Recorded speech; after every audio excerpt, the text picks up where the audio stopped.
I would guess you'd have to be a teeny tiny bit of a moron to look at Spider-Man 2 from Insomniac and think it is anything other than insanely beautifully made, beautiful game. Have you seen it? They did it last week, State of Play. Check it out while we're talking. Look at this thing. This thing looks amazing. Spectacular. It looks great. And I'm excited for it. Very, very much, because I love Spider-Man. He's one of my favorite characters in fiction, not just superheroes of all time. Always have since I was a kid. And this looks like a lot of fun. It is challenging because there's no doubt this game is going to be a big hit for Sony. It's going to be a big hit amongst gamers. It is going to sell bucket loads. Certainly not a Game of the Year contender from what I hear after watching some of the hands-on impressions from last week, but the general consensus seems to be it is super duper fun, but yes, it is more of what you loved about Spider-Man 1 and Miles Morales, which is certainly not a bad thing. I only bring it up because I wonder, are we not seeing the cracks in Sony's bread and butter formula? Can you put a crack in a formula? I don't know. If we're not seeing the problem with Sony's current formula, especially given what seems to be the shifting landscape of video games, specifically video game design. So before we get to that, I just want to be clear. This looks awesome. I can't wait. I am day one. If they're doing an early access for a pre-order, I am day -5 or whatever the fuck it is. Love it. Can't wait. Nothing against this game. Super duper excited. However, do I think there's more here to discuss as it relates to the bigger issue of Sony first-party titles? I do. So let's do that. I'm going to be critical of PlayStation in this video. I don't hate PlayStation, and I don't hate Sony, and I certainly don't hate Spider-Man, my bit where he is back there, and Spider-Woman, my favorite. And I loved the new Insomniac trailer. But in showing it, I think it shines a light on where PlayStation first party is incredibly vulnerable. It's hard to see it because they're the top of the food chain right now. And it's hard to see it because Spider-Man 2 is probably going to sell bucket loads. I'm not asking you to take it on faith, and I'm not asking you to agree with me. I'm just asking you to enter into this conversation with me with an open mind, because as someone who loves the medium, I think this is worth talking about. So the trailer was great, but the trailer shows that Sony is kind of stuck in the gear they've been in for a long time. If you remember the Uncharted 4 trailer with Nathan Drake dragging behind the convoy and everybody lost their minds, rightly so. It seems, with the exception of, a game here and there like a Returnal or an MLB, this bread and butter formula is getting stale. And maybe it's because we have had a year of such top tier game design superstars. If you look at Tears of the Kingdom, if you look at Baldur's Gate 3, and yes, if you look at Starfield, for all of its issues that a lot of you guys watching this may have, still does a handful of really bold, interesting things when it comes to narrative, branching, storytelling, things like that. And then last year, of course, we had Elden Ring. So when your palate has gotten used to those flavors and your palate has kind of matured, and then you see something like this, you cannot help but love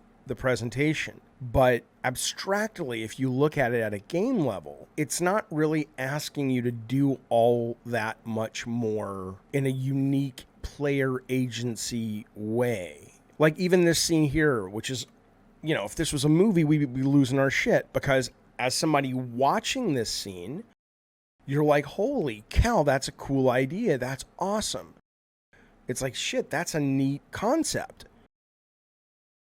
And I don't know how your brain works, but when I'm playing these sequences, I don't have the mental bandwidth to really appreciate it in the way that I am when I'm watching the sequences. So when I'm playing it at an abstract level, I'm just like, push the stick left. It's like Crazy Climber, right? Push left, dodge a thing falling, push right, dodge a thing falling. When there's an opening, do my attack. Up, spider sense, push down. Then left, there's a thing falling.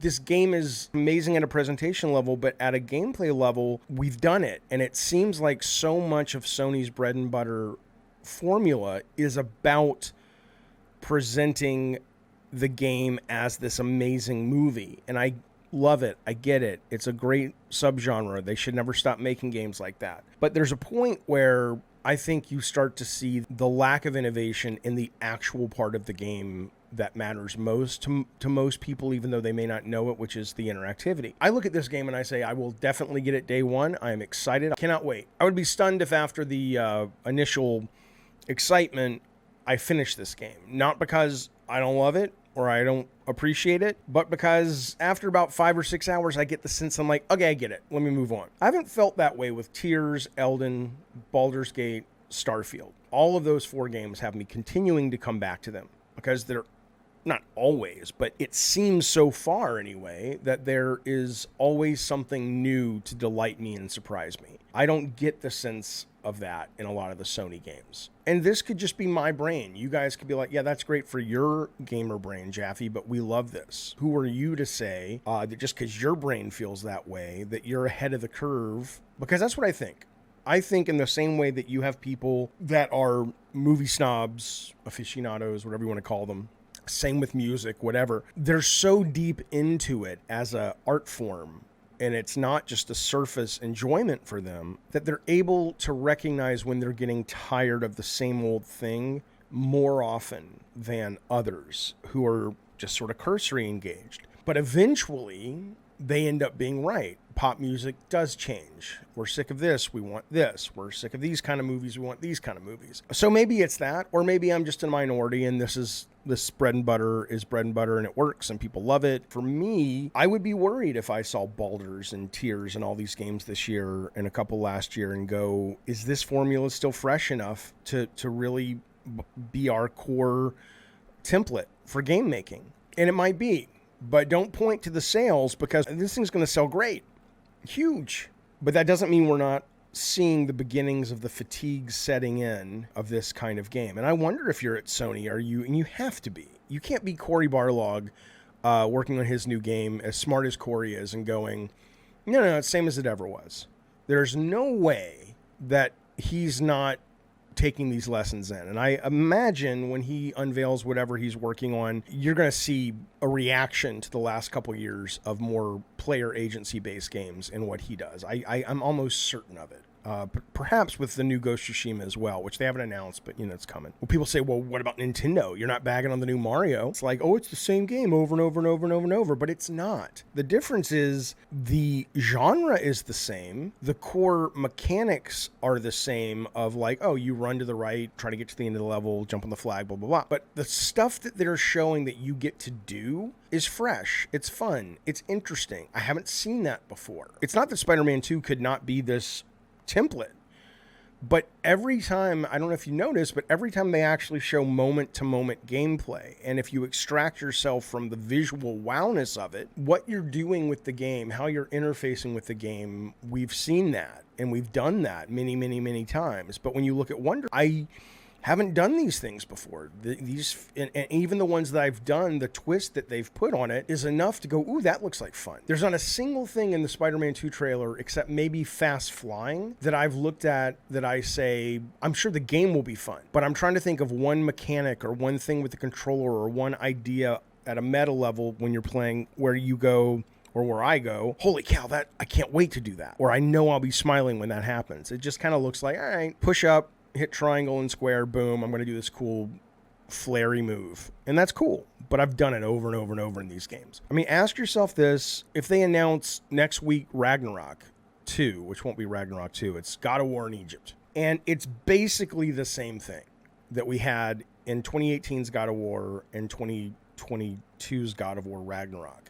And that it looks better than any PlayStation game ever. Controls great. The fighting combat is great, built on the bones of Ragnarok, but it's the same kind of game. It's the same thing that we've done in Ragnarok. Similar to Horizon. Are you really, after finishing Forbidden West, are you really, after finishing Ragnarok, going, I cannot wait to do this all again? Maybe you are. I'm not. I need them to do something to get me engaged with this stuff again. Now, again, I get it. It's going to sell bucket loads. People say, Jaffe, why does it matter? If it's the same thing. We like the same thing. It's a sequel. We want more of the same. And I get it. But I would risk sounding arrogant here when I say I don't think you want more of the same the way you're defining it. When you are excited for a sequel, in my opinion, in my experience, for whatever it's worth to you, you're excited to have the same emotional experience you had from the first experience, the first game. But if they simply give you more of the same, they're not giving you the same, because what was included in the first game that you don't have in the second was the sense of discovery and surprise and freshness. The way Insomniac did swinging was new. Spider-Man in that much of an interactive open city was new. The sense of respect to the lore and history of Spider-Man and the story that they were telling, that was new. Well, you're not going to have that. I don't know if it's a dopamine drop or a serotonin. I don't know how it works, but you're not going to have that brain pop this time because you've already popped that. And now if they don't put new stuff in there that recreates in your brain that feeling of those fresh pops from the first game, then I'm sorry, it's not the same. That you're asking for the same feeling, but they're not showing you they're delivering the same feeling. That's why I push back when people say, well, that's what we want in a sequel. We want the same thing. Why would we buy it otherwise? Because we want what we liked. But what you liked is not on display, at least not yet. In the current trailers. Maybe that's a marketing issue. I don't know. Maybe that's they're holding their cards close to their vest because there's some big play surprises they don't want to ruin. But so far, at a Spider-Man level, I'm excited. It's a day one. It's an early access for me. I'm looking forward to it. But I think it does show that Sony needs to freshen up this formula and pretty quick. And maybe they're already doing that. I mean, maybe that's one of the reasons we don't see a big roadmap is that 8 months ago, PlayStation was like, ho, shit, fellas. Let's have a big fucking meeting, get everybody together and say, look, we don't want to stop the kind of games we make, but the landscape is changing a bit, and we need to kind of rethink how we're doing this so we don't get left behind. Maybe that's why. I don't know. But I'll tell you what, if I was still at Sony and if I was in a position of any kind of creative authority, I would be pushing for that kind of discussion because media is filled with stories of ruling the roost with a certain kind of thing and then that thing being disrupted because the kings at the time didn't recognize that there was a shift that started way down deep and subtly. But they were going, but we're ahead, we're the winners, people love us, people like me, and then it's gone. It's like, what happened? It's like, you didn't change. So I'm hoping they are. But I'm still excited for Spider-Man. I hope you're well. Let me know what you think, obviously. And of course, the stuff to tell you, whatever, fuck, it's just dumb. I mean, I want you to subscribe, and I want you to like the video, and I want you to be a member, but do I have to tell you to do that? It's like, that's like somebody saying, oh, that pizza smells good. I have to be reminded to eat it. It's like, if you like it, you like. Shh, be well. I will see you. I'll see you soon. Well, hey there, fellas. It's me, Jaffe. Thank you for watching that video. Be sure to look up there and hit that subscribe button. Don't forget all the notification bell and the like and all that good stuff, if you like the video, of course. And then, where's over there and there, got some videos for you that I think you're going to like a lot. Thanks for watching the channel. I appreciate it. Be well out there, fellas. Oh. Let me hit reverse.